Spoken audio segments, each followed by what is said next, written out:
one word from God can change your life. You're listening to Daily Prophetic.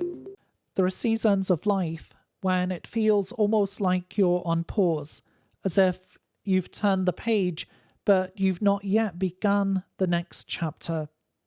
And in this in-between place, it can feel unsettling, it can feel uncertain.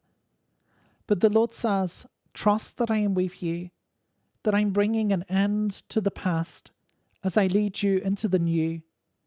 Trust in me that I'm guiding and I'm leading you each step of the way, for I'm doing a new work in your life.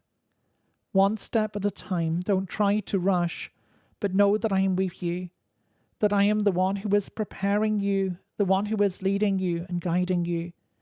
You do not need to rush ahead, for I am with you. Take time in this moment and be still, allowing me to speak to your heart, allowing me to do a hidden work in your life, for I am the one who is bringing my peace, my security and my strength. And from this place of rest, I will open up the new door. I will lead you forward in my blessing.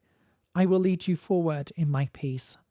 To receive a personal word, click on the link in the top left of the screen or visit requestword.com.